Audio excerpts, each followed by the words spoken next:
like I've been doing it really. I have this Coke Orange Vanilla.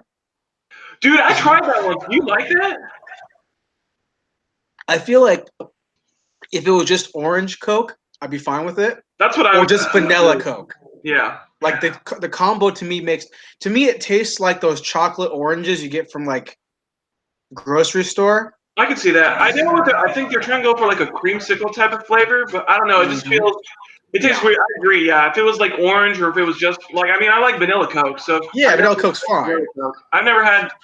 I've had like the blood orange Diet Coke, and that's fine. I just feel like, yeah, mixing the two. Yeah, I don't know. Feels like it was unfounded. Hold on, give me. But I also like. I'm a fan of cherry Coke, so I don't mind the fruit stuff. And yeah, I've had the new Diet Cokes. But something about the orange vanilla, it's not bad, but I feel like I don't know. I'm not in love with it. Definitely. So this is my orange vanilla Coke review. 0 sugar. I say 5.5 out of 10. Could be better, could be worse. Not too bad. It's not Vault. I'll tell you that. I want a Vault right now. Whatever happened to Vault? I wish Vault has not Volt, but Burger King has Surge. Surge. See, but I want Vault. Coke. I'm not sure what year Coke stopped making Vault. Hold on, Coke Vault. Never heard of. I don't remember Coke Vault. Is that like it was the freaking green, like supposed to be like a Mountain Dewy kind of like sports soda that I bought all time in school and all this stuff, and even I think let's see, Vault. Let me search Vault soda. I do not remember Vault. Yeah, Vault was a sweetened carbonated beverage released by the Coke Company from 2005 to 2011. Okay. Touted as a hybrid energy drink. Drinks like a soda, kicks like an energy drink. Yeah, the taste, the quench, the kick. It was like a green soda, like a lemon lime type thing. Yeah. That was my jam. They had a red one too. Whew, man, it was good. I miss it. Yeah. It's like that or like Pepsi Blue. I miss Pepsi Blue too. I don't remember Pepsi Blue. I remember Crystal Pepsi. Right. I don't remember Pepsi Blue. Pepsi Blue was only around for 2 years, and it was like the logo was like those S's you drew in middle school, like the little like the 6 lines that you would form. That's how the logo kind of was, like a berry flavored Pepsi. It was good, man. I missed that, man. Missed that. But hey, guys, welcome to the License to View podcast, a podcast on the internet where two best friends get together, talk about movies, TV, and all that stuff, things we're fans of, fanboying, all that good shit. I am Jason. With me as always, Zach, my co-host. Zach, how you doing, man? Doing pretty well, man. You know, just rocking and rolling and getting everything through. It's nice outside, so I'll probably go outside and get some fresh air since we've been plugging through this. Our topic for today, which we'll get to later. Yeah. I haven't had as much time outside as I would like, plugging through and getting that done. But today's a new day. Well, let's start with our first segment of the show, which we talk about what we've been up to. What have you been up to? What you've been watching, reading, playing, all that kind of jazz? So I've been not reading. I've been watching a couple things. So first of all, I watched probably my second favorite comic book movie in like the past, I don't know, since like forever. I watched Shazam. I watched it too. It was a fantastic fucking movie. All right, quick mini Shazam review. Yes. All right, so you liked it. I loved it. I think it was I enjoyed it a hell of a lot. I think one of the weaker points is probably the Billy Batson kid himself. But Zachary Levi fucking kills it. His orphan brother, foster brother, whatever, kills it. I like the family dynamic. Fucking Shazam family is here. I'm here for it 100%. I loved it. I loved all of his brothers and sisters. I loved all of them. I thought they were all really good. You know, there wasn't too much depth to them, but this really wasn't their movie yet. It was really more of an introduction for them. So I'm sure, like we're talking about later, Shazam 2 is coming, and so I'm sure we'll get more into them in the second movie. But as far as establishing who they are and like their characters and whatnot, I think most of them they did a pretty good job of. And the villain, which is surprising, Mark Strong was actually a really good villain in the sense that, like, I mean, he had clear motivations, like you knew what he wanted and why he was trying to do what he was doing and all that kind of stuff. And yeah, I liked it a lot. I liked the tone they were going for, and yeah, I just had a great time with it. I agree. I really enjoyed the movie. I think it's and I saw reviews of it before I saw the movie. And Yeah, I think that I watched the Red Letter Media review, yeah, and there's something that they said that they kind of stuck out to me was that it's Shazam's a children's adventure movie with undertones of a superhero movie, and that is what makes the movie so fun. Because I watched it and I was going like, this is absolutely more focused on the fun aspect. It's an adventure. It's not about grim, dark, gritty. I'm a yeah. superhero, that kind of stuff. There's some of that Superhero comes later. built around that childhood adventure type of thing, which I think, going back to what you said about Red Letter Media, one of the things that stuck out to me that I didn't think of, because I watched the review after I watched the movie, and one of the things that I think really stuck out to me of what they compared it to was that Jay compared it a lot to the Goonies. And I think that's a pretty good comparison as far as, like, I mean, there's like, because I mean, when you think about the Goonies, it's like the classic like 80s like family comedy thing, but in that there's a darker tone to it. I mean, like the main villains in the Goonies are like robbers that, like, I mean, literally the first scene of the movie is the guy like pretending to kill himself to escape from prison. So I mean, there's those adult themes underneath it, but it's in the realm of this like family comedy, which I think, yeah, it works really, really well for the movie. Yeah, and I mean, I think it's the best DC movie. I haven't seen Aquaman, so I can't talk about it. But Aquaman's, I mean, I think Wonder Woman was the best before this, but I think this took the new top. I think I enjoyed this one the most out of any of them for sure. And I like Man of Steel. I'm a Man of Steel apologist. I like Man of Steel, but this was 100 times better than Man of Steel. And I always say that I think people give Wonder Woman too much credit. I don't think it's a bad movie, but I don't think it's a great movie. I think it's just a movie. I think people compare it to other DC movies, which is why people rank it so high. Yeah. But compared to any Marvel movie, it's below average. Yeah. It really, like, when you compare it to like if I put Wonder Woman up against all the Marvel catalog, to me it's Thor: Dark World. It's exactly in that ballpark of I would put it at the same level of like Ant-Man or like Doctor Strange. I'd put it like at that level. I think Doctor Strange is a whatever movie. They're not like Winter Soldier or some shit like that. They're not like master comic book movies. But yeah, so Shazam, I liked it too. It's definitely the best, I think. But what else have we checked out? So with that, I also checked out another movie that came out recently, which is a horror film, which is not normally my thing. I don't normally do horror films as much, but I am a fan of Stephen King, so I went to see Pet Sematary. I was just bored. I don't know. Yeah. It didn't really strike me. I don't know. I never read the book or anything like that, and I'd never watched the old movie, so I went into this with like completely fresh eyes. It was fine. I mean, it wasn't like an awful movie, but it wasn't like, didn't blow me away or anything like that. And I think the best part of the movie would probably be Jason Clarke, which thank God he did it a lot. But I mean, it's just, I don't know. It's nothing memorable to me. Nothing that I think would stick out to me. I mean, I saw it with my coworker, and he'd watched the original one, and he said there's beats in there where it's like, for people who had watched the original one, there's a good twist in it that I guess only works if you like know the original story. And I was like, okay, but I don't, so that does nothing for me. Because apparently in the original story, it's like his son that turns into like the zombie or whatever, and in the movie, it's the girl. And so he was like, "Oh, that was a cool twist," and I was like, it was still boring to me. I don't know. I didn't really know who was the zombie. It didn't do much. I thought it was gonna. I will say the ending was bolder than I thought it was gonna be. I don't know the ending of the original story, so I don't know if this is the original ending or whatever. But in the movie, basically the whole family ends up becoming zombies, and then they're like, the ending shot of the movie is like all of them as zombies outside the car where like the little kid is, and it's basically implied that they're gonna turn him into a zombie too. And I was like, I mean, that's cool. It's dark. It's not happy. It's not a happy ending. It's fucking depressing. But I mean, it was, I don't know. I mean, they hadn't built me the movie as far as when I've gotten to the end. I don't know. It didn't give me any sort of entertainment or enjoyment or anything like that. I was like, oh, that was fucking dour and boring. I don't know. I wasn't a fan of it.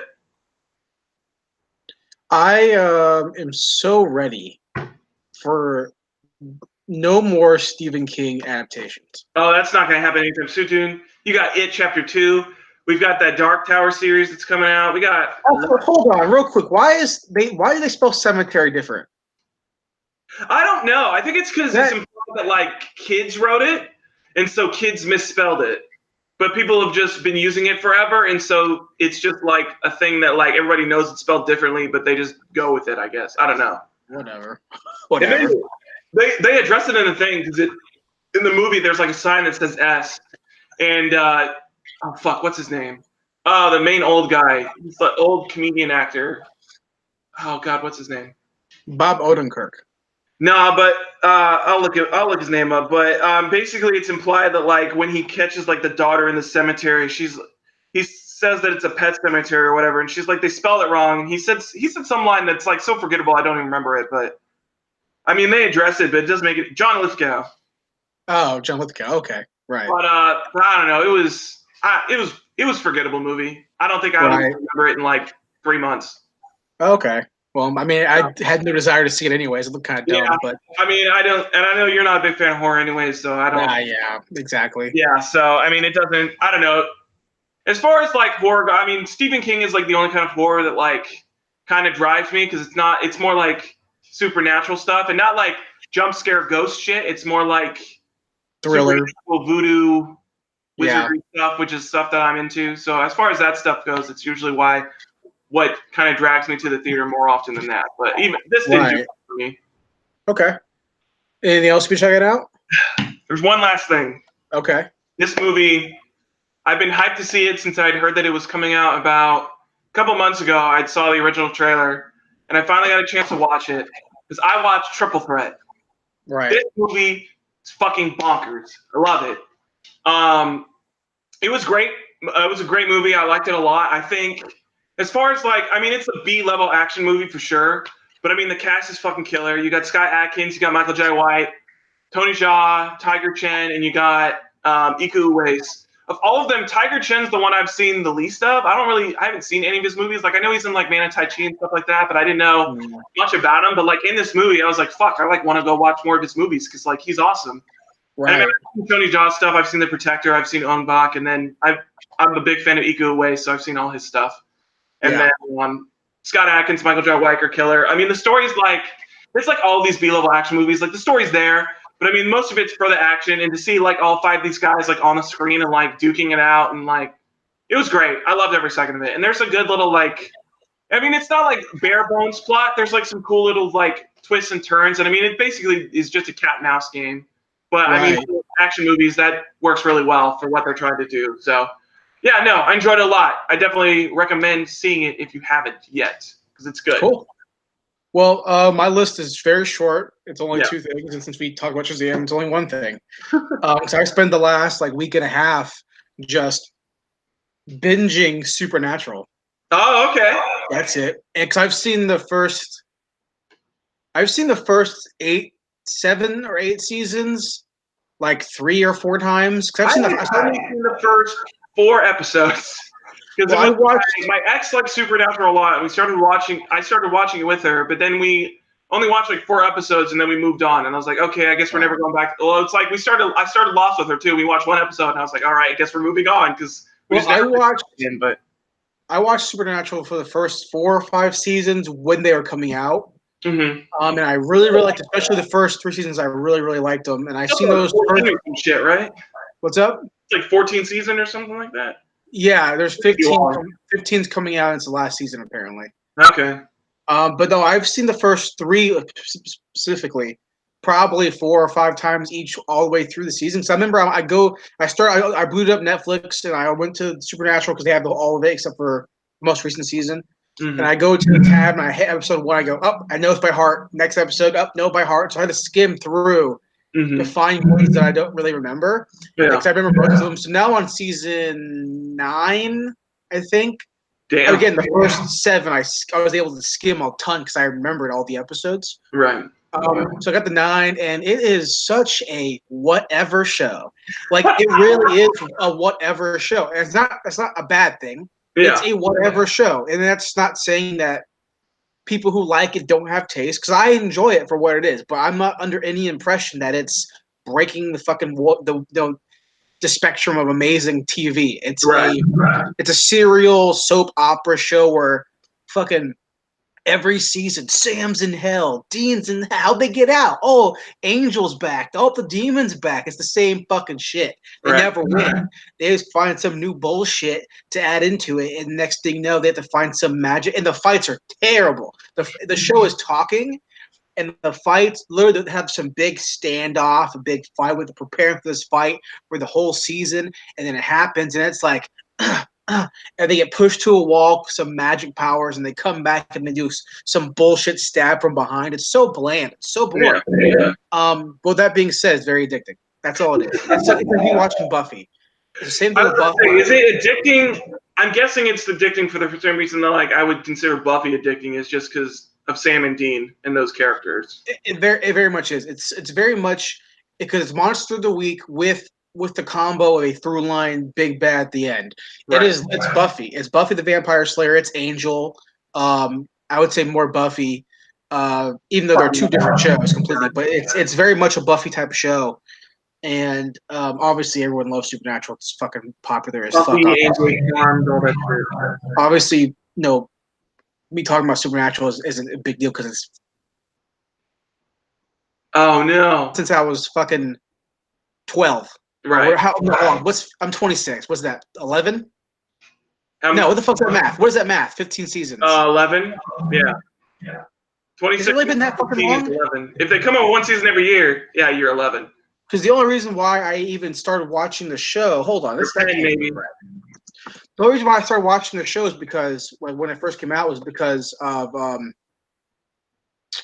what is it? 2005 is when it came out.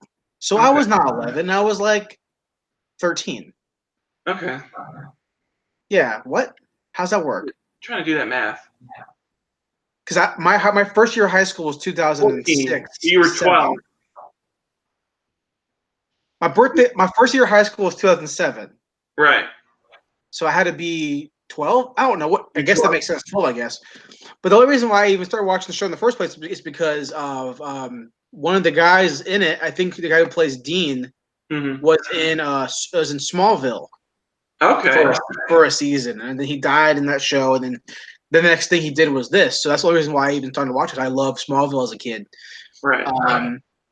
And I remember I rewatched Smallville a couple years back, the whole show, and I was like, this show also sucks.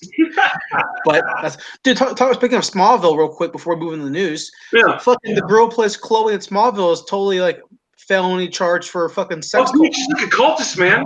Yeah, dude. Trafficker. God damn. All right. Well, shit. That's all I've been watching. What's it called? It's like Nexium or some shit. Yeah. Something like that. A bunch of fucking like weird ass new age bullshit. Yeah. But so all I've been doing is watching Supernatural, and it's fun. I mean, it's fun, but again, it's nothing like when it ends after this season. It's not like it's gonna be fucking The Wire, right? It's not gonna be like Luther, where I'm like that has real like fuck that's impact. Yeah. Obviously, it's cult classic show fandom. They have their own. It's Battlestar Galactica. It's Buffy the Vampire Slayer. It's all that shit. That's the kind of shit this is, and that's nothing wrong with that. But it is definitely a repetitive show. Let's say that. Fuck, dude. That makes me just miss Angel, dude. I fucking loved Angel. Yeah, I like Angel a lot more than Buffy too. Yeah, I think it's just like David. I just like David Marinas. Well, I like the themes of the show. I liked a lot more than Buffy. Like Angel. I think Buffy was. Yeah, there was a lot of like, especially with like when they got to the later seasons with like the law firm and all that shit. It was like, yeah. Well, to me, Buffy was coming of age. Angel was redemption. Yeah. Like Angel was, I'm redeeming from my sins, and Buffy was, I'm growing into the person I'm gonna be. And those are both great themes, obviously. Right. But yeah, that's exactly what it was. But that's all I've been checking out. That's literally it. I'm still watching The Act. It's almost over. Okay. My girlfriend and I were probably halfway through season 2 of Sabrina, and it is pulling teeth, man. Oh man, it's good. We're just not. I'm not enjoying it, and maybe it's because is it humans, or is it a combination of stuff, or it's just the whole thing. the whole thing? It's the whole human part is definitely like her friend. Yeah. Okay, this is gonna be a conservative rant real quick, so I apologize. But like, there's a part in the show, they're in the first season, where her friend who is like Which one, the butch one or the white girl, yeah, the white girl, yeah. where they want to do like the book club or whatever, or she gets bullied by the Right. frat guys, the football players, yeah. right. Well, in this season, right away, episode 1, she's like, I want to join the basketball team or some shit, and like, oh, you can't because you're a girl. So she like, oh no, I'm actually transgender. I go by Theo now. So she joins there's a basketball game, I guess, where they're trying to test out who can play, tryout. So she's playing and she's just airballing from the field goal line. She just can't make a single fucking shot. She can't lay up. She's smaller than all the other guys because she's not a guy by birth or whatever. Fuck. So I'm watching it and I just seen where in that scene, the game, she is getting posted up on. Like in basketball, those of you who don't know basketball tactics, you can't push nobody. Yeah. But you can post up. So the point guard, whoever has the ball, can lead the ball around. And if you stand behind the person, you keep your hands tight like this and you post up so they run into you, right? Post up. Right? So the defensive tactics, so when they drive the ball, they can't see you there, whatever. That happens in the show, and some guy posts up behind her, perfectly legal to post up, and she runs into him and she falls down because he's so much bigger than her, and it cuts to all her friends and the black girl, and they're like, oh. Right? Sabrina is there because she can't be there because she decides to choose more magic. So she's focusing more on her magic life because she signed the book, right? Right. All about it. So she comes in and sees that her friend is just a shitty basketball player.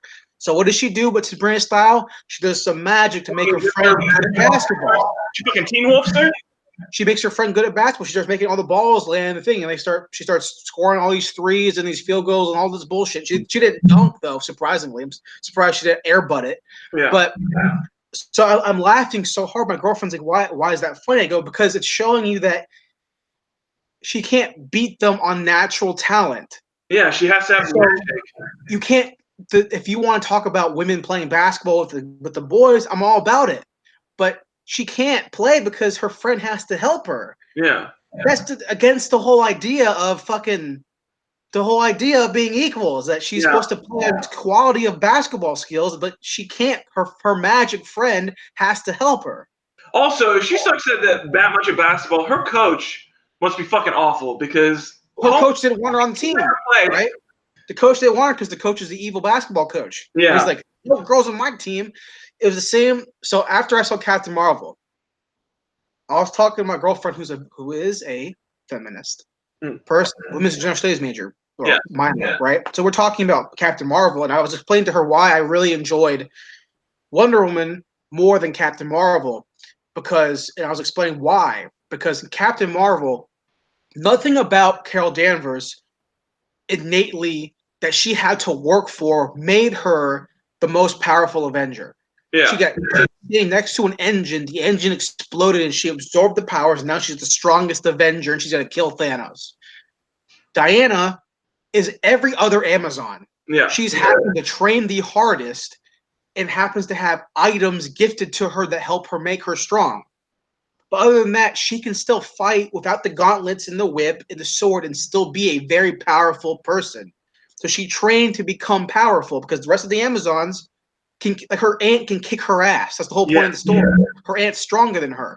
So she had to work to become strong. So if she fights Superman, they are on the same level. That's a good fight because it's saying, hey, I can be as powerful as you are. But Captain Marvel just was a pilot and just stood there, and now she's strong. Yeah. Yeah, I don't know. It's weird. It's weird. That's how Yeah. Oh, you know, Zach. I was explaining to you, Zach. I was explaining to my girlfriend because we watched a video a few days ago. We were talking about there's a YouTube channel called Super Carlin Brothers, right? And they do a lot of like Disney theories, Marvel theories, Star Wars theories, right? And they were talking about Captain Marvel and how her power level, that kind of thing. And I was telling my girlfriend about the comic book fan that you and me are. That how you and me are really big were big comic book nerds, not so much anymore, but we still whatever every now and then, right? Yeah. It's so hard for me to believe that Captain Marvel is the savior of the MCU because we know, you and I know, that in the comic book universe, Captain Marvel is a nobody. She really is no on the She power became level a celebrity scheme. in the past, like 3 or 4 years in the comics. Before then, she was But like a nobody. talking about like in the spectrum of power of the Oh yeah, list of, no, she's still a nobody. Yeah, she's a nobody, especially compared to Thanos. She is yeah, not on the same level. You want to say Franklin Richards? Fine. yeah, Galactus? Fine. Silver Surfer? Okay, we can put it for. Any of the Celestials? Fine. The Inhumans? Sure, okay. But Captain Marvel is not on the same wavelength as yeah, Thanos, right? yeah, If you want to say like the Hulk, I was telling my girlfriend how there's 3 different or whatever origin stories for the Hulk, and how the Hulk gets strong when he gets more mad, he gets bigger and gets stronger. That's one main one, right? yeah, Well, if that's the case, then he just fights Thanos and he just gets more mad and he yeah. just fucking wins, right? Really not what So they're going for. He got his fucking ass kicked. right. But to me, it's so hard for me to believe. Like, I was like telling my girlfriend the history of Scarlet Witch. Yeah. If anybody should be able to fight Thanos in the MCU, it should Scarlet be Witch, dude. Scarlet Witch, who could alter reality without having a gem, but they dumbed her down for the movies, right? She literally killed almost every single mutant in the universe because she said no By mutant. just saying it because she was Yeah. pregnant, just saying it because she was having a baby. Yeah. That's it. Like, there are No mutants reason who she shouldn't like fucking wipe the floor with Thanos. like that's why I was explaining to her, like, it's hard for me to wrap my mind around because of people like Franklin Richards, who are so powerful that when he becomes an adult, his emissary is Galactus. That's how powerful he is. He's a human being who can fucking control the world, the Galaxy Eater, or the fuck, right? So it's hard for me, but that was kind of like it all tied together between Sabrina and this shit. It made me so infuriated because it was like just bad writing. Yeah. I'm all about Wonder Woman being there and kicking Superman's ass because we all know she can. Yeah. The magic hurts Superman. We know that. Yeah. 2, she is that powerful because she's an Amazon. That's fine. But Captain Marvel having pew pew beams, Yeah. it confuses me. So that's all I wanted to say. Yeah. No, man. Do you want to go ahead and just talk about the big thing in news real fast? I mean, that's what I was about to toss to because, I mean, guys, the biggest thing in news is that Star Wars dropped the new trailer for Rise of Skywalker. Is it The Rise of Skywalker or is it Rise of Skywalker? I think it's just Rise of Skywalker. Okay. All right, you go first. Guys, talked for a bunch. How do you feel about it? What do you think? How does it make you feel? How did you like the trailer? Teaser trailer. My initial thoughts when I first saw the trailer was that it was good. I think they're going in the right direction, sort of. I think on subsequent viewings, there are things that I've saw that have given me reason to pause. Mainly the first shot of the show where she's in the desert for no fucking reason and she's facing down a TIE fighter for no fucking reason. And for some reason, she flips over a TIE fighter, which makes no fucking sense. But the more I think about it, I'm like, that's a JJ shot. JJ likes cool looking shots. He's like Zack Snyder in that regard. Like, he just likes stuff that looks cool. Yeah. I get that. It's a cool looking shot. The first time I saw it, I was like, oh, that's fucking rad as shit. The more I thought about it, I was like, that makes no fucking sense. Like, why is she trying to face down a TIE fighter? There are nods in this trailer to specifically things that they're going to retcon, which I think gives me a little bit hope. But I also don't know how much they can actually fix in one movie. Right. I mean, they destroyed a fucking ton in one movie, but it's easier to destroy stuff than it is to create stuff. So I don't know. I mean, you've got the shot of Kylo fixing his helmet, which is like, I think, a slight nod of them trying to like get back to what they were at. But also, I don't know. It's just, without this movie being like 4 hours long, I don't know how much you can honestly fix. Right. I mean, I like the nod of them doing a more action adventure thing where you've got, I mean, Rey's garb looks cool. It looks like she's the opposite of Luke in Return of the Jedi, where Luke was all dressed in dark. She's all dressed in white, and that's like her, like, it looks more like a Master Jedi type of garb, like what you saw in the prequels with like all the white and the wrappings and stuff like that. So that looks cool. I like Oscar Isaac and or Poe and Finn looking like adventurers off in the like desert doing some shit. It looks like I don't know, that ship looks like they're on fucking Tatooine, so I don't know what the fuck they're doing. Another goddamn desert planet. But I don't know. I mean, the biggest thing is, Emperor fucking cackling, and he's back. JJ has said, I guess now he said that like he planned on the Emperor being back the whole time, and I was like, you didn't plan on that because you didn't know you were directing this movie until like a year ago. But I mean, I'm fine with it. I don't know. I mean, they killed Snoke, so he's got to find. You have to have some sort of big bad to wrap this up in, and unfortunately, I think what Ryan was trying to do was set up Kylo to be that big bad, but he also made him look like a spoiled fucking man-child. And you can't respect a spoiled man-child as like the big bad emperor of this universe. So it makes sense that they're bringing Emperor Palpatine back. Unless, I just thought about this. Unless they're going to do some shit like in one of the books that I read when I was a kid, where it was basically the Hand of Vader type shit, where they're going back to this old Death Star because the body of Palpatine's there, and there's some hidden power in there, like in the Hand of Vader, where was the old thing where it was like it was a series of stories that took place after Return of the Jedi, and basically there was a fight over the Hand of Vader because basically if you own the Hand of Vader, you were the rightful heir to the Empire and that kind of stuff, and there was like an innate power hidden in like the severed hand of Vader that was still in like the Death Star or some fucking shit. So if they did something like that, that'd be cool. Like where it's not the actual Emperor, but it's like a remaining vestige of like his power or something like that, or something that would like give them the edge over the First Order. I don't know why you'd be going to Emperor Palpatine to try to find some shit like that, but I think that'd be a cool way to go about doing that instead of it just fucking bringing the Emperor back. Right. Yeah, I don't like the trailer, the first half. I like the second half a lot. The adventure stuff looks cool. Whether that's Endor or whatever, the first planet, that's fine. I'm cool. It looks cool. Like I said, Finn and Poe look cool.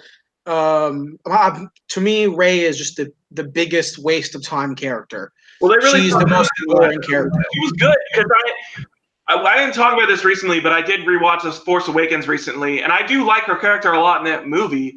The problem is that The Last Jedi made me completely not give a fuck about her character, and so when I see her, she's the first shot. I'm like, I don't give a fuck. Right. I care about I care about Poe and Finn. I don't care about her anymore.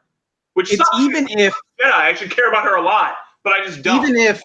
Even if she was a Skywalker or a Kenobi or a Sidious's kid or whoever, even if they told us from the first movie that she was someone from someone's family, the fact is that they didn't. I've said this 1,000 times since The Force Awakens came out.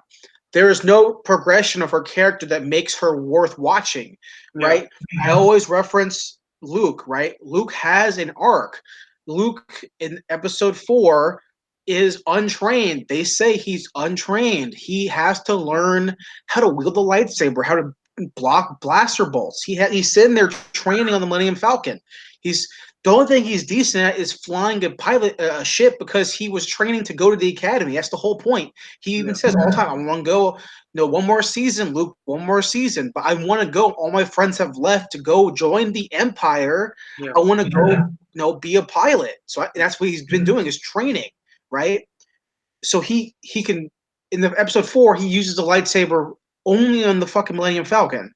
Yeah. And he is garbage at it. Yeah. Right? So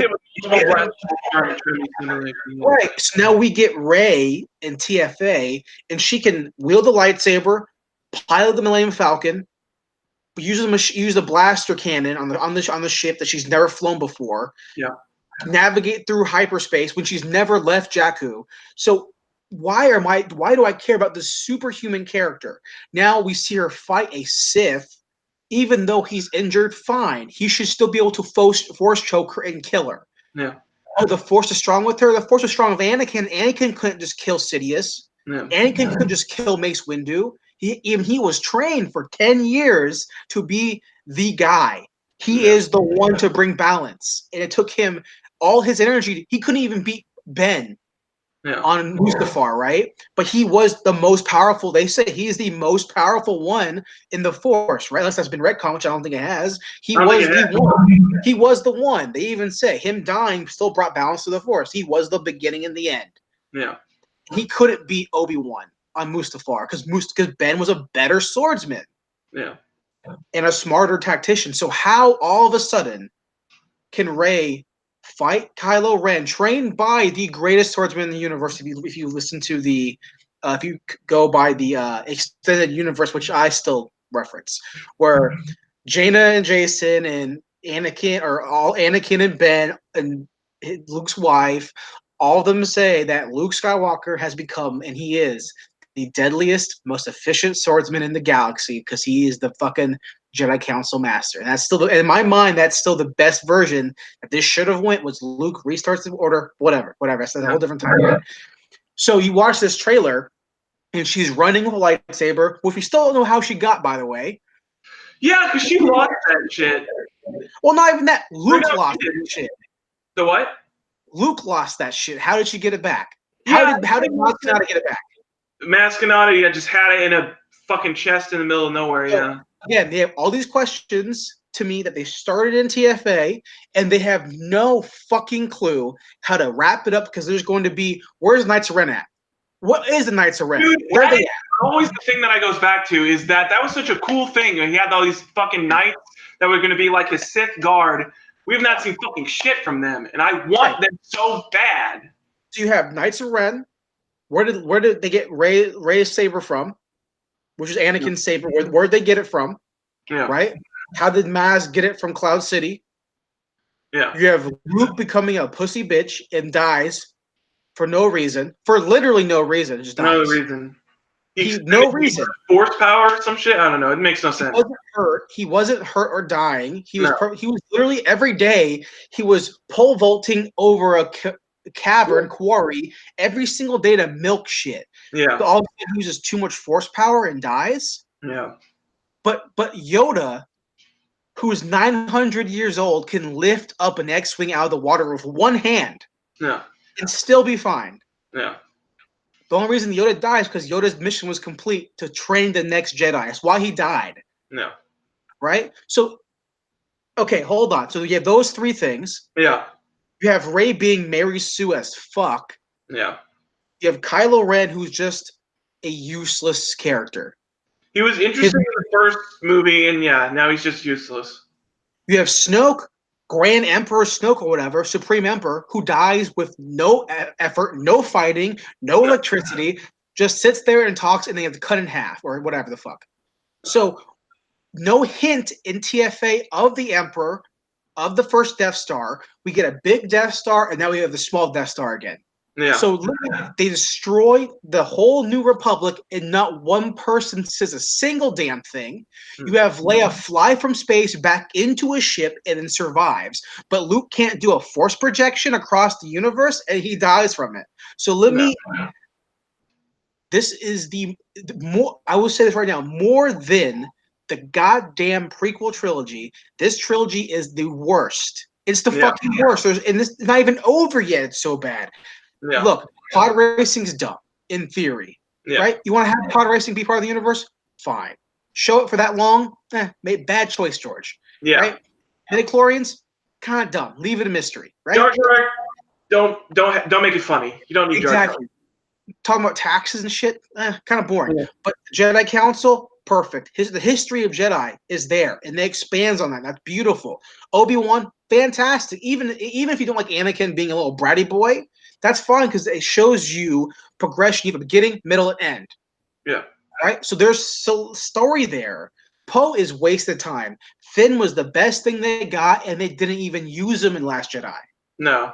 Because here's Poe's story. Like if you saw in Regular Media's review of whatever movie they talked about, where they talked about Star Wars. Yeah. Recently, where they're like, what's Poe's story? Oh, you can't do stuff, pink-haired lady. I want to do whatever you want. No, you're a man. You can't do anything. Yeah. That was the whole story of Poe and TLJ. Yeah. So what is the point of this movie? They have 50 things to wrap up, and they can't do it, you know? No. They're not going to be able to. I just don't know. It's my biggest thing is I just don't know how they're going to be able to finish up anything that they were going to finish up. I think from what I've seen, is that if you're gonna have JJ do a movie like that and set up all these mysteries, I mean, you gotta let him do Star Trek. You just gotta let him fucking do it all, because I mean, as we've seen, he just sets up way too much shit, and then if you have somebody else come in, and basically the other person that comes in is like, nah, fuck all that. Then it's like, why? Why was the first movie even necessary? Because nothing in the first movie that happened mattered in The Last Jedi. Nothing, not a single fucking thing that happened mattered. Absolutely. At all. Absolutely. So, let me ask you this, Zach. There's a big theory going around, and honestly, we might have to skip a bunch of news and just do this and do Game of Thrones because of how long we're talking about it, which is fine. Yeah, It's Star Wars. It's Star Wars. It's fine. Yeah, I mean, there wasn't much news anyways. It's just we talked about the main thing is Shazam 2, and then yeah, that's basically it. So, how would you feel about a theory I'm seeing a lot is that it's going to be called Skywalkers now, not Jedi's. They'll be called Skywalkers, where people are saying that it's going to be like Rise of Skywalker. Skywalker's a term where like the new Jedi, because they say thousands of years or whatever has been put into you, which is, first off, you were there for like a week. Yeah. 1,000 years of knowledge into Rey, and she couldn't do shit. Brain blasted it into her like some fucking weird ass shit when he died. I don't know. Yeah, right. That makes exactly. sense. And also, she was there for a week, and he taught her nothing. Nothing. He taught her. He like waved what was it? A piece of grass on her. Was like, that's not the Force. And I was like, what are you teaching her? You're not teaching her anything. Literally, all Luke saw was her touch the dark side and not even try to fight it. Yeah. Whereas when Luke touched the dark side, what did he do? He got scared. He fucking slit his own face off. He's literally running through the woods, the fucking forest, and he's like, oh, and it's his face. He's like, oh shit, no, I don't want that. Yeah. But what did Rey do? He finds out that she has no parents. Like, I don't know. That's boring. It was so, but like, so people are saying that this Skywalker thing is strange. I mean, I don't know. It's, first of all, on the outset, my initial reaction is that's a stupid fucking addition, because you have the Jedi, and also there's no reason to call it the Skywalkers, because calling it the Skywalkers would mean that she feels some sort of like, because obviously if the theory is that that's the new name for this thing, then it has to be Rey being the one that creates it, and she has no reason, she has no connection or reason to call it Skywalkers, unless they have that one scene where they show her with Leia, unless there's something in that has to be like 2-minute conversation with Leia that inspires her to call it Skywalkers. I have no reason. She has no connection to any Skywalker besides Leia, because Luke was like a waste of fucking time. Nothing happened with Luke. She fucking hated him and said that he was a fucking asshole, and then flew away back to whatever fucking salt planet she was on. It was just, I saw Super Colin Bros posted a video about this exact thing, and my girlfriend wanted me to watch it and see what I thought about it. And the whole video, I'm like shaking my head, because the theory was that like the train of thought was, oh, there's Rise of Skywalker. What could that mean? Rise of Skywalker. There's only either Rise of Skywalker, but there's only so many Skywalkers in the planet or in the universe left, and he's going through friends who are Skywalkers, like Anakin's mom, who's Anakin, obviously Luke. Well, who's there? Who's the only one that can be like? I'm like thinking like, you're still missing Leia and you're still missing Kylo, because even if Ben's last name is Solo, he still has Skywalker. Yeah, I mean, what makes Kylo Ren powerful in the Force isn't fucking, hey, what's your name? Han, what's your last name? I don't got one. You're by yourself? Okay. Solo. That name isn't relevant to him being powerful in the Force. It's fucking the fact that he's a Skywalker, and every Skywalker is powerful in the Force. Yeah. Right? Yeah. So let's not, that theory to me is like, okay, either Kylo becomes good. Yeah. Which there's no point. He killed his dad. He tried to kill his mom. It makes sense for him to be good anymore. Yeah. If Rey is a Skywalker, or if Rey is a Sidious, or whatever, Palpatine, whatever you want to call it, whatever his real last name is, that's bad writing, in my opinion. And the fact that if she's a Skywalker, fine, it took too long to tell us. And if she rises, well, that's bad writing too, because she's already been rising without having to have any trouble. She's already been risen. I mean, from what I've seen from the first trailer, she's already fucking Jedi Master. Yeah, seriously. Well, I mean, if Luke gave her all 1,000 years of fucking Jedi history, and into her head. Well, I would say the one thing that he might be trying to go on is because they have that shot in The Last Jedi where she has all the Jedi books. Because somehow she fucking figured out to steal those fucking shits before she went away. So maybe that's what he's referencing to, is that she's like, because one of the theories that I saw, this is before the trailer came out, but I watched a movie where it was talking about the limitations of episode 9. And one of the things that he said would be used to probably help fix this was that if they did a time jump. So if they did a time jump and said that she spent all this time like studying the ancient Jedi texts and stuff like that, and so that he's passed on all these thousands of years of knowledge, that would make sense. But they're going to have to need a time leap. Yeah. I think between 4 and 5, there's no time. 5 years. Well, between 7 and 8, there's no time. Right. No time. I'm saying between 4 and 5, there's I think 5-year gap. Is there? And then between 5 and 6 is like 1 year and a half or 2 years, I think, something like that. I thought it was between 4 and 5. It was like 2 or 3 years, and then in between 5 and 6 was like another 2 or 3 years or something like that. Because there's 2 versions of it where it says there's 4 to 5 years between what's it called, 4 and 5. Some say 3. Because by the time that they get to Hoth, he's already commander, right, in the rebellion. You know what I mean? But in the EU books, they always said that it was like 4 to 5 years between 4 and 5, and then like 2 years between. That's how they always reference it, between Battle Yavin and then death of the second Death Star. Whenever they go talk back, that's how they kind of phrase it. Because whenever we get math of ages, we always look in the EU, at least. Again, this is all they don't. Right. What's the fucking title text say? The fucking of Empire. There's probably title text in there. I think they said something 2 years since the fall of the Death Star, or something like that. Oh, let's see.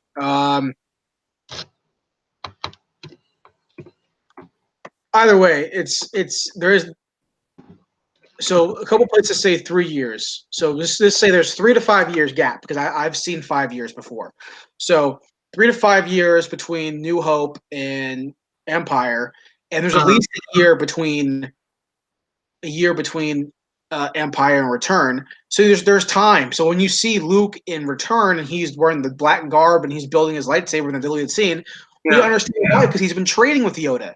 He's been training with Master Jedi. He's been from the Council. He has time to be confident, come in, use dark Sith techniques on the guard and choke him. We understand why he's talking to Vader. He's more confident. He's not afraid like he was in Cloud City. Right. So they're going to have a time jump of some time. Yeah. For her to be confident enough, but she's always been confident. She's never been afraid. That's the problem. That's the weirdest thing is that she's always been. She's never been at a point, where she's had to be like humble and train and like. She's never had to train. She's always had everything. She's had every skill. She's good at piloting. She's good at swordsmanship. She's good at the Force. Oh, she's so powerful. She just sits there and she can resist Kylo Ren's mind technique. How? Yeah. That's bad writing. Why would I care about you? Finn has had a harder. We've seen Finn fight Captain Phasma twice. Mm-hmm. Or not really twice, but kind of twice. Yeah, twice. Yeah. Finn had trouble fighting the Star Trooper, the trooper on the planet of Maz's castle. He fought that trooper, and he had trouble with that. And then he fights Phasma later, and still doesn't really beat her. Then fights her again, doesn't really beat her. Right. So we see him have struggles. Yeah. So he gets better. But you see Rey, and it's just like, oh, you're hurt, I still beat you. Oh, you're trying to bring it to my mind, I'm better in the Force than you are. Finn just should have been a Jedi. Finn should have been a Jedi. Yeah. But Finn should have been the Jedi. Yeah. And if you want to go with the whole, oh, he's not a Skywalker as anybody, that's perfectly fine. Yeah. Because his character has more of a progression, and we care more about Finn than we do about Rey, because Rey is just boring. Yeah. It's just like, think about it, right? Like, we like Luke, and even if you hate Anakin's story, you see him have the revenge. You see his fall. And even if he's a whiny baby, bratty little kid, I want a pod race. Oh no, we see him go from a bratty little punk kid who's a slave to becoming literally, I can go wherever the fuck I want. I'm a Jedi master. I'm a fucking knight. Yeah. Right? I have my own Padawan, the youngest person to have a Padawan probably. Yeah. Right? So that's canon. Oh yeah. That's canon. That's all. The TV show's canon. He fights in a fucking war. He's a general alongside his master. Yeah. Right. And then he kills all the people that kidnapped his mom as his mom dies in his arms. And then what does he do, Zach? He goes and he kills Jedi. He kills a bunch of Jedi. Right? Because he's the one, and they show him training with the sword. He's good at swordsmanship, right? So we see his fall. Yeah. It isn't like he's just like, oh, we see young Anakin in episode 1, and then we cut to episode 2. And he's like, I'm just the best. It's been 6 months. No, he's had 10 years to like harbor hate and fight against it, and then train with one of the best generals of all time in Star Wars. So now you have Rey just like, I'm good at everything. Yeah. I'm good at everything. Her whole trial is, who's my mom and dad? I'm gonna sit on this planet and just wait here for them to come back. Even though you're 20 something, they ain't coming back. Yeah, they're not coming back. You dumb person. Yeah. I don't know. I wanted to have a good ending, but yeah, at this point I just don't think it's gonna happen. It's rough, man. And then you got Ryan Johnson, who's still working on his fucking trilogy, and he says he's gonna be doing like the next 10 years of Star Wars or some fucking bullshit like that. You know, and I saw there's people I watch on YouTube who are very like they're called the Fandom Menace. You ever seen these guys? No, I haven't seen it.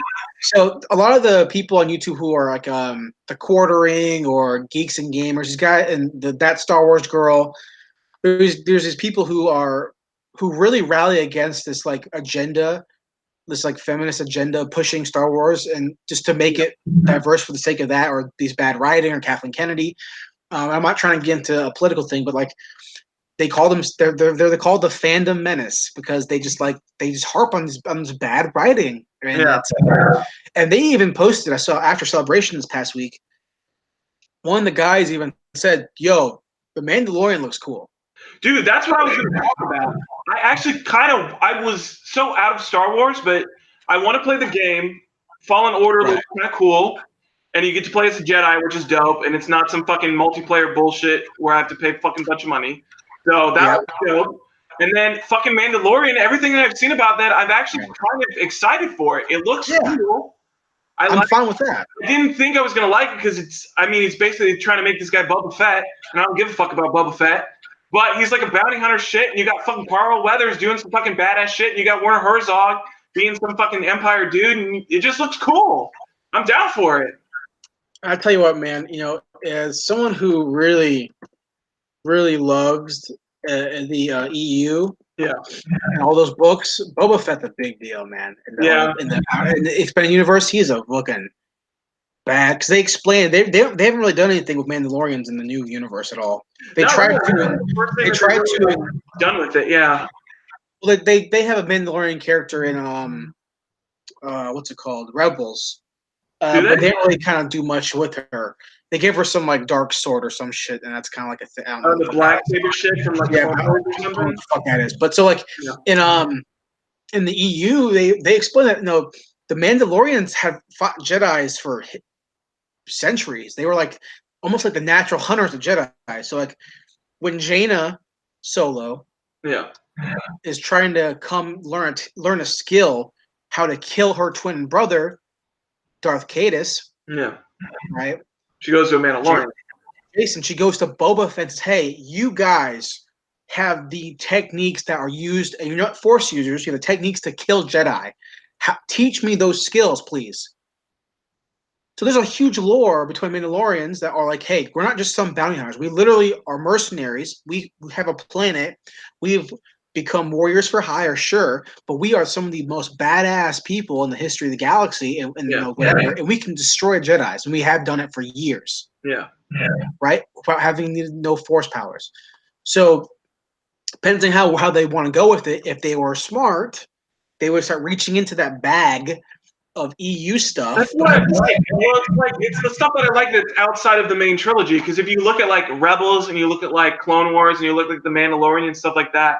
That's the more interesting stuff, where it's like you've got Rebels where they've got Thrawn is back in like the actual canon, then you've got the Mandalorian that looks like they're reaching into like some deeper stuff, and so like that's the stuff that's more interesting to me, because all of all this stuff that they're trying, all their new ideas that's not from the EU, like sucks. So They suck. so, I mean, yeah, that's the stuff that gets me more excited. I mean, especially because the footage didn't show, but there's leaked stuff online, and so I watch. I mean, it's bad quality, but like just as far as like the basic like tone that they're going for, I mean, I dig it. I watched the first footage of the Mandalorian that somebody leaked out, and I mean, it looks fucking cool.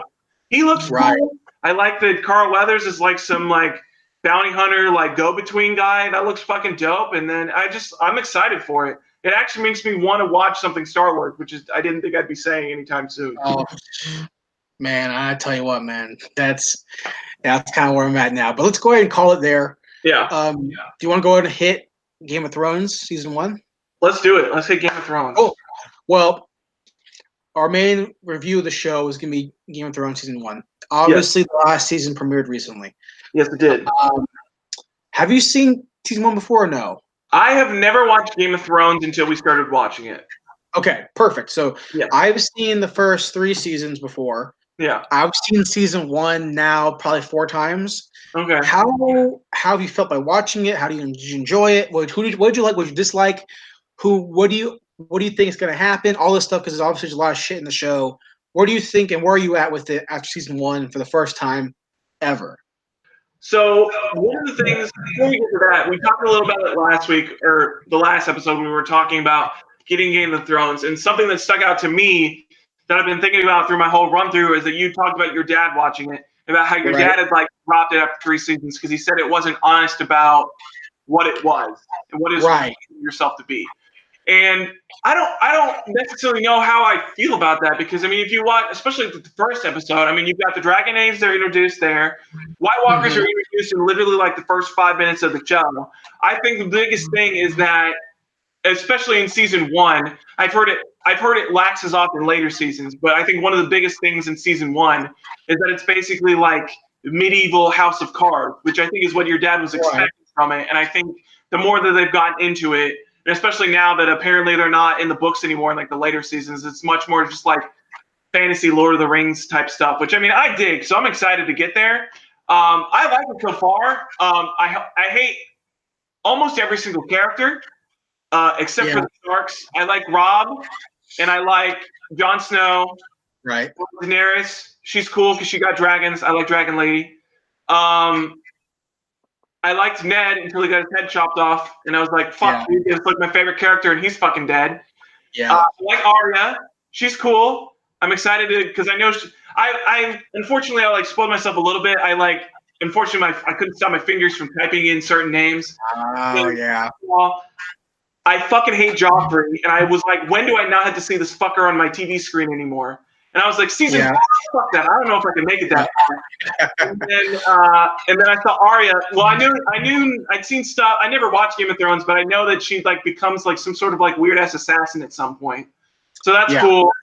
And then you've got Bran, which I feel super bad for, but I know there's something about like the 3-eyed raven shit is like something that happens later on, but for right now he's just like a cripple. And I was like, fuck, dude, he was a cool character too, and now he's just stuck in a wheelchair.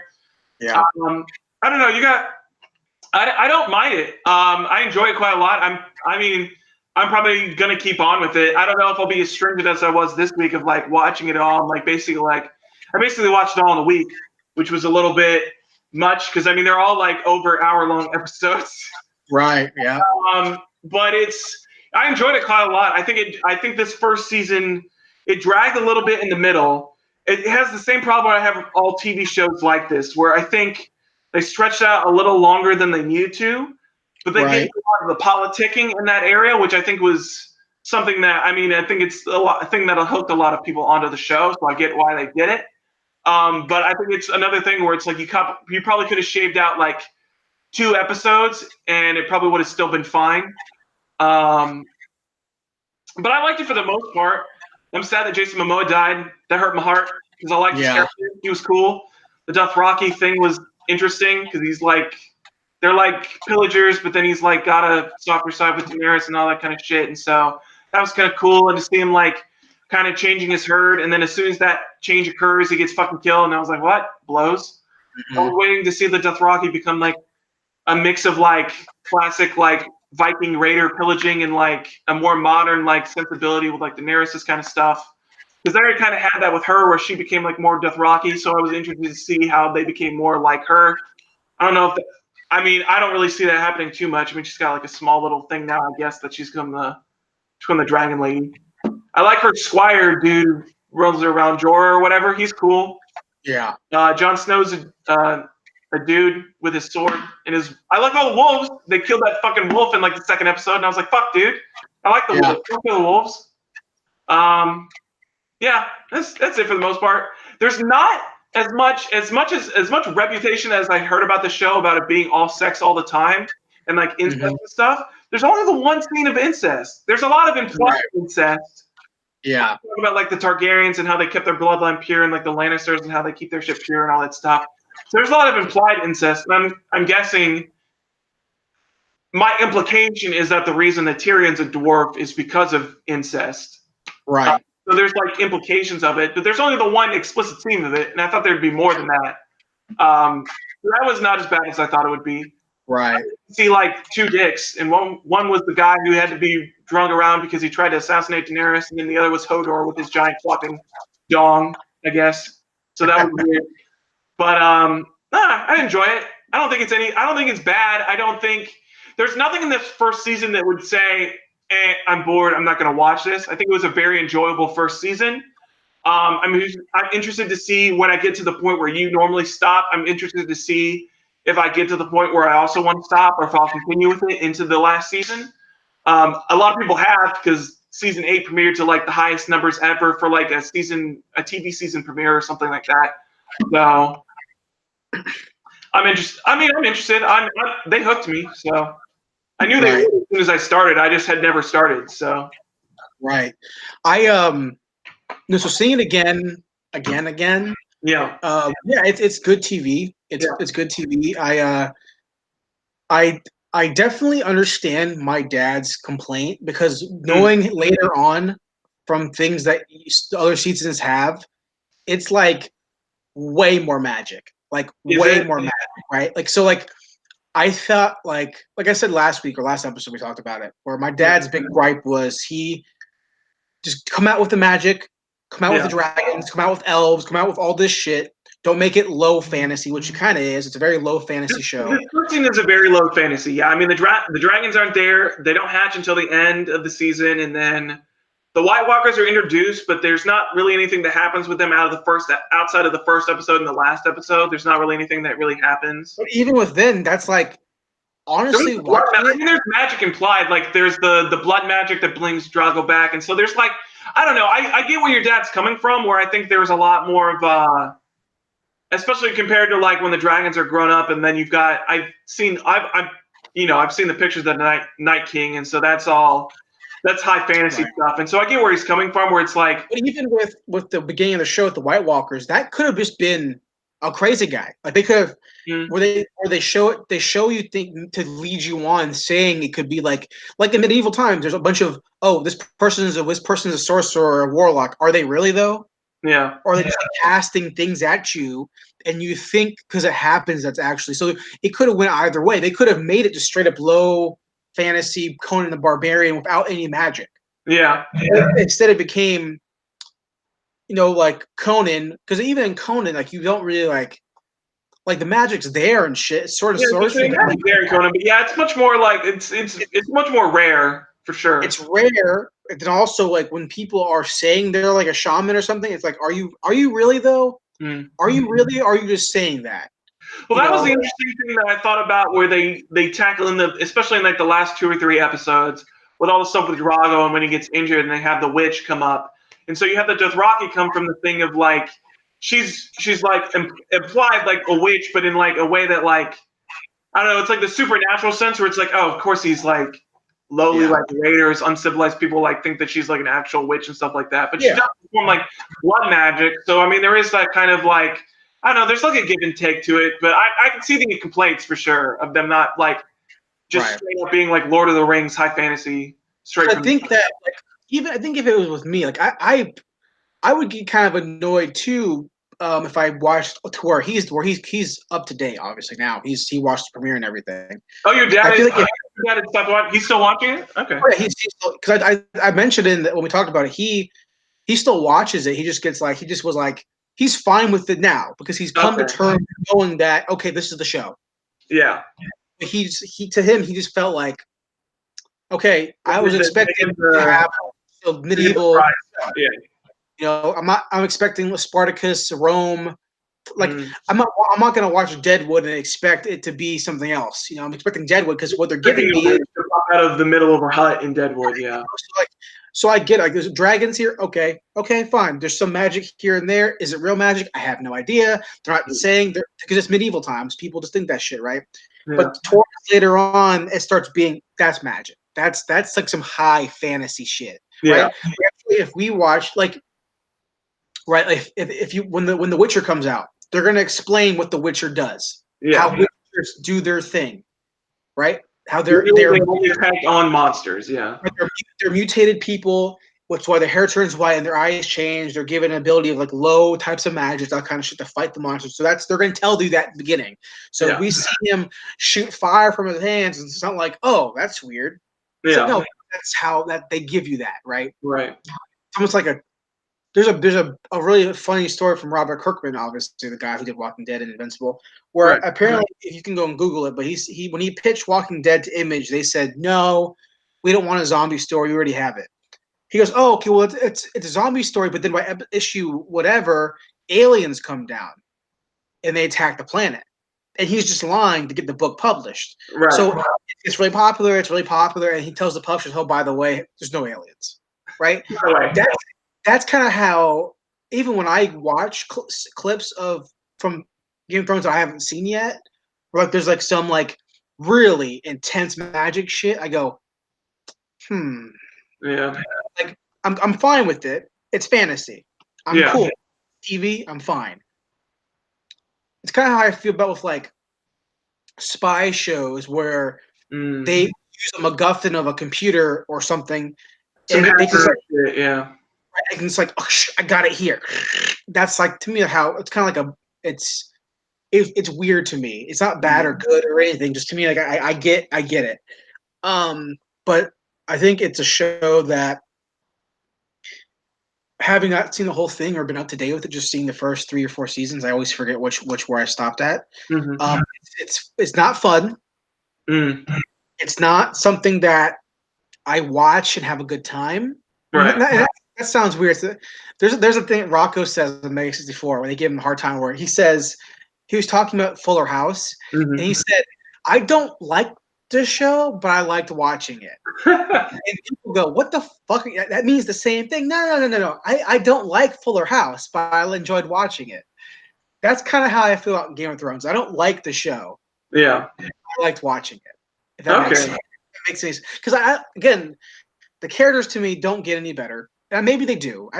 John's fine. John's like the only redeemable character to me. Yeah.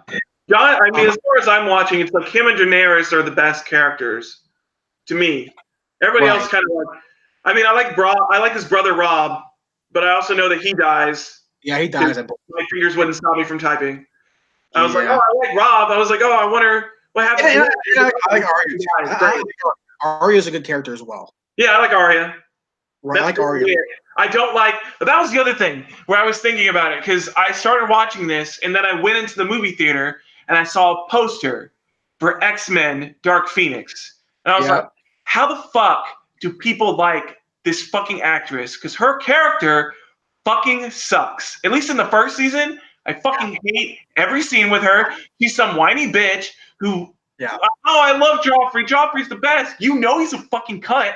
Why?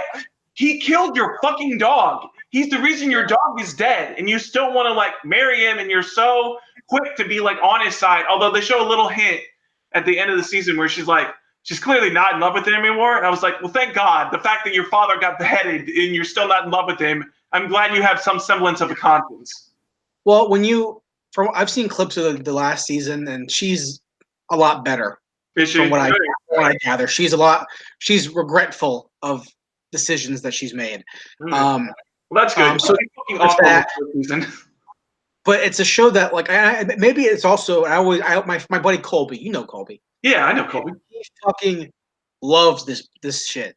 He does. He's read all the books. Okay. He obviously watched the show, and he read the books after the show. He watched shows. Like, oh, these are really good. I want to read the books. So what more? Yeah. So he read all the books, right? And I've tried to read this series. Yeah.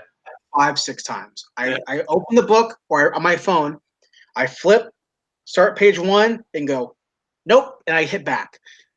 Not because he's a bad writer. Nothing at all about R.R. Martin or whatever. Nothing about the writings. I can't talk about the writings. I have only read a paragraph. Yeah. It's not heroic fantasy. Mm. And the problem is that I like heroic fantasy more than low fantasy where everyone's a bad guy. It's something about my writing or my style of fantasy I like. Right. Brandon Sanderson is a perfect example. Brandon Sanderson, Mistborn, Way of Kings. These are heroic fantasies where the good guy, we know they're a good guy or a good girl. No, because Mistborn is about a female. Not saying that they can't do bad mistakes or whatever, but it's heroes. Lord of the Rings, Strider, heroic character, infallible, right? And granted, I love Punisher. We know Punisher is not a heroic character in that sense. We know that, so I'm okay with that. But something about when it comes to fantasy, when it's like grimdark type low fantasy, everyone's just so bad. Everyone's just a bad person, and I get that's reality. But something about fantasy in particular, like when I read crime stories, I'm all about my detectives being like bad people. Yeah. The Shield, I'm all about it, right? I'm fine because it's compelling because they're in a position where they should be. Right. What is justified? That kind of they're in stuff. a position where they should be good people, but they're bad people, and that's interesting, right? But when we put it in fantasy, because in fantasy, and Zach, you know this, when it comes to fantasy stuff, especially low fantasy, like low tier fantasy, not like bad quality, but like low end, like Conan, that kind of shit, right? Low fantasy. For those who don't know, low fantasy is basically just like as minimal as like fantasy, like magic, dragons, anything you typically associate with fantasy. There's very little of it in there. It's there, but it's very minimal. Like if Tolkien's high, Game of Thrones will be low. Yeah. Comparatively, because obviously, like I said before, you see Gandalf. The first thing they say about Gandalf, he's a fucking wizard. Yeah. Right. So they saw all this bullshit. Right. I mean, the first thing, Lord of the Rings, you already have like dwarves, elves, and all that shit is set up in like the first like 100 pages. So exactly, right. So the thing that happens in low fantasy and it compounds. It compounds and why I don't like it because everyone's bad. I just don't care for that. Right. Everyone's bad. And everyone gets raped. And there's a lot more rape than I thought there would be. And it goes to the fact that like I'm fine with watching that and reading that in content, reading the books about. I'm fine with it. I'm fine if it serves a purpose for an overall story. Right. If we're just gonna like talk before about HBO, HBO just shows boobs because they could show boobs. Yeah. Sopranos shows boobs because they could. Yeah. And it's like that doesn't serve. I get it. Tony's a gangster. I don't need to see every pair of boobs at the bar because he owns a strip club. I get it. I know it. I know. Yeah. But in low fantasy, there's so much sexual assault and rape. And this ain't me being a triggered kind of like liberal guy. It's not fun. There's no reason. There's no purpose to it. Yeah, and I get where you're coming from. I think it's one of the biggest things where I think low fantasy bleeds a lot into like if you look from a movie aspect. I think like if you look at like B and C like fantasy movies, it's the same type of thing where it's like sexual assault and rape is just in there just to be in there. And I mean, it's like it's fine if it serves a purpose, but yeah, just to have it in there, just I don't know, it feels weird. It just doesn't. Like, and I get it, like because like Game of Thrones has more in common with real life medieval stuff than Lord of the Rings does. I understand that, but I would never read a series about just medieval people doing medieval things. Yeah. Right, but you've never. I haven't read Lord of the Rings, the whole thing, so I can't talk about it. The book, but in the movie, you'd never heard Arwen be like, "Yeah, Strider raped me." Yeah. No, he's a good guy struggling to be a good guy, and she's a good person trying to make him realize he's a good person. Yeah. He's a hero, she's a hero, and they work together to be heroes, right? That's just a preference of mine. That's why I don't read it. Fantasy, like I think one of the biggest examples where I see where I see both. I think is the Night's Watch, where you have like the commanders. You've got that one commander who's like a fucking dick to Jon Snow for like absolutely no reason because I think Jon Snow would also be the thing of where, as far as season 1 concerned, is he would fill that hero aspect for me. Absolutely. We set him up to be. Absolutely. He takes care of like the downtrodden people, and he's the one that he's a little bit of an asshole at first, but he learns in like his first couple of weeks in the Night's Watch that like these people don't have as much. They don't have the advantages that you have. And then he learns to share his advantages with them. He helps trains them up, and he trains them into proper night. And so in Game of Thrones, they have people that could be that character. Ned and Jon are like those are heroic characters. Yeah. Right. Well, obviously they off Ned, and then Jon is obviously they keep him there or whatever. So I'm guessing forever. Well, he leaves the wall, comes back, leaves the wall, all this shit. So he is the heroic character amongst all these shit asshole characters. Yeah. And that's also why I don't watch House of Cards, because I don't care about watching a bunch of assholes be assholes. Yeah. Right? Like, I don't watch The Shield rooting or Breaking Bad rooting for Walt or for Vic to succeed. I want them to lose. Yeah. But it's just fun to watch their downfall. Yeah. Whereas in Game of Thrones and this type of fantasy, or even in crime stories that kind of do that, which I don't really know any at the top of my head, but it's tiring to watch, man, because it's just like it's not bad. Their acting is great. It's a well shot show, well edited. The story is perfectly fine. It's not a bad story. Yeah. It's just tiring to watch because of how constantly edgy. Yeah, it is. That's the best description for it. Yeah. And that's because, man, weird fantasy writers are weird, man. Yeah, they've got some weird. Yeah, fantasy writers got some weird thoughts about sexual assault and rape, and they've got some weird kinky work. Seriously, dude. Like Terry Goodkind, who wrote Sword of Truth. Mm-hmm. It's a big fantasy. There's 20 of them, I guess, or whatever. I've read the first 2. I stopped reading them because the first book was fine. 90s fantasy, right? Same era as Game of Thrones coming out. Right. Not low. It's a higher fantasy, heroic, you would say. Mm-hmm. But the dude writes every girl gets raped in that series, man. And I'm like, I can't. Why is every fantasy guy a fucking weirdo? It has to make every girl get fucking raped. It's weird. Yeah. It's really weird. I get if you have a fucking fetish, I'm fine with that. Live your life. Don't rape nobody. But keep that shit maybe away from the books. Yeah. Because you go, this guy is creepy. Yeah. You put the book away. And if you watch any interview with George R.R. Martin, tell me that fucking dude is into some weird shit. He wears suspenders all the time. That's a fucking thing he does. Yeah. I'm just saying. So Game of Thrones wrap, in my opinion, it's fine. It's good, right? Yeah, it's fine. It's a good first season of television. I think it also goes back to like an era of HBO, which I think they're still kind of in, but more so in this, where it's like, because I think after this, I can't think.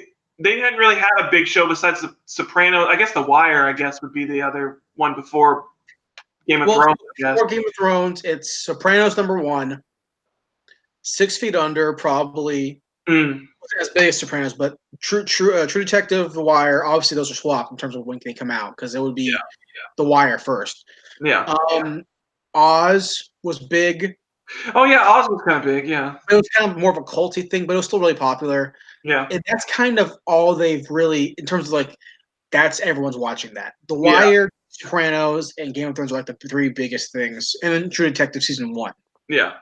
We're like the big, like, these are things you need to watch. Other than that, nothing really has struck a chord with everybody. Yeah. So, but what do you want to do for next week? I don't know, because I'm watching Avengers on next Thursday. I bought my ticket. I'm seeing Avengers Friday. Okay. So, I kind of just want to do Avengers, like do like a Saturday show or something like that, and just do Avengers. That works for me. You can do that. I think that makes the most sense. Okay. So let's do Avengers Saturday morning or afternoon, something like that, and do Sure. Avengers. Sure. Because you're off Friday, right? Yeah. I'm Yeah, off Friday. When are you seeing it on Friday? I don't remember. I think 1, I think. Yeah, I could do it after that. We'll figure it out. We'll figure it out then. Yeah, for sure. Tentatively, we'll do Avengers then. Yeah. Cool. All right, guys. Thanks for watching this week's episode of License to View. We'll be back next time with Avengers Endgame. AKA, it's going to be me ranting for 35 minutes about how Captain Marvel is the worst character. The worst fucking character. And also how they killed Steve Rogers. Yep, and that magic bullet. I know, man. Real quick. Okay. I know Darkseid dies from a bullet. Batman does too. From a bullet. Well, no, he dies from the Omega beams. That's right. Batman gets sent back in time. That's right. Dies. Right, yeah. Dies. Steve gets killed by a bullet. Killed. Okay, real quick. Alcoholism. Real fast, one more time. Real quick, before we end. Yeah. Over, under. Okay, you haven't seen Captain Marvel, though. I have not. Okay, real quick. Today. Real quick, I'm going to bust through this real quick so we can let you go. Okay. Captain Marvel takes place in the 90s, right? Right. Carol's best friend, also a pilot, is a black lady who has a daughter who's like... Oh, she's dead, dude. She's dead for sure. Hold on. In the 90s, she's like 8 or 9, maybe. Something like that, in that range. And no, you don't think. What? They can make her be the new Iron Man? Ironheart? Exactly. I knew where you were going. Is that, you think that's what you do? If you look at... So, Carol's a pilot. Her name's Ironheart in the comics, right? Is that what her name is or something like that? I never read it. She's not Iron Man. Her name is Riri. Her name is Riri. I know that. Yeah. So you have her mom's a pilot, so they're mechanically inclined. Right. The girl wants to be a pilot or whatever, too, I believe, in Captain Marvel. So you flash forward, she can be perfect age to be a successful pilot in the military. If Tony's dying, and if you look at the character in the comic books, without her helmet on, she has like kind of hair, like the kind of like the flowy hair, curly hair. Yeah. The girl could that I can see them casting an adult version of her to be that character. Over, under, or percentage, whatever one you prefer, that we see a new Iron Man, a new Cap, and who else? And then that's a new Iron Man, new Cap. Well, I don't know. I think it's 0% that we see a new Thor. I don't know if they'll ever do a new Thor. Either they'll do Chris Hemsworth or they'll do like the Bull character or whatever. I don't even remember what Billy Ray or whatever the fuck his name is. I think it's 65% we see a new Iron Man. I think what they're going to do, because I think this is how they've been setting it up, is that I think instead of having an Iron Man, though, they're going to do Iron Spider and have Peter Parker take that place in the universe going forward as being that Iron Man centerpiece, because they've had him basically be the surrogate son character for Tony Stark. So I think the logical progression would be for him to become the new center of the Marvel universe. Plus, everybody likes Tom Holland as Spider-Man, so it makes it's like this. He elicits the same feelings that people have for Robert Downey Jr., where people just like his character and he's a very charismatic actor. So we can see him stepping up into the Iron Man role. I think for Captain America, I think Captain America's going to die, and I think it's 95% that either they have, when Bucky comes back to life, they have him be the new Cap, or I think the more likely. No, hold on, pause it. You got to pause right there. The new Cap. Pause it right there. What? Okay, fine. You chose 95% new Cap. Yes. That percentage of who's going to be new Cap, is it Bucky or is it Anthony Mackie? I think it's 60-40 that it's Mackie over Bucky. Really? Why? Because he's black? Because I think they're going to go with the comics, and they think they're going to make Falcon become the new Captain America. But they go comics, Bucky's the first one. That's true. But after Civil War, after Steve Rogers dies, Bucky becomes Captain Marvel. They care more about current line of comics than comic history in general. And because Captain Marvel has become a much bigger deal in the last 3 years, than she ever was before. And Falcon I think he just recently stopped becoming Cap because now he's Falcon again. But I mean, the whole Secret War when he became Falcon or Captain America for like 50-ish, it was like 2 or 3 years or something like that where he was Cap. So that recently just ended. I think the logical progression. Plus, people like Mackie more than I think they like whoever plays Bucky. I think he's got a more charismatic personality to him, so I think it would make more sense for them to pass on the Cap shield to Falcon and go that route. Okay. I think you make sense. I think I would rather it be Bucky only because I like Bucky's character in the books more than in the movies. Yeah. I think movieverse, Anthony Mackie has a better connection to Steve. Yeah. They've shown that connection more. Yeah. So it would make sense to have Anthony Mackie's character be Cap.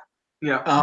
I would put money down that we see a new Iron Man. I would put money down that they fucking make that girl Captain or make that girl Iron Man. I would put money down today that they would make that fucking girl Iron Man. I think they're going to go with the Spider-Man route. I really do. I think they're going to make especially now that he has the Iron Spider suit. I think they're going to be him being the new pseudo Iron Man. I don't think they need to do that because Spider-Man will make money regardless. It's true. So they don't have to worry about that. He will always be the breadwinner. Yeah. You know, because make a Thor movie next to a Spider-Man movie is no comparison. Yeah. Spider-Man makes money.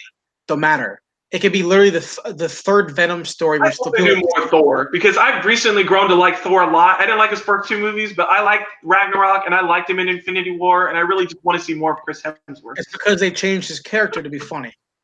Yeah, they changed his whole character, and I like it a lot more. It's not this weird, like, Shakespearean shit. He's just like a normal fucking dude. All right, well, let's call it there. Let's call it there for now. Next week or next episode, Endgame will be there. We'll see it, and it's going to be a movie review. Yes. Yes, it will 3, 2, 1, and fuck it. All right. Thanks, guys. Fuck it.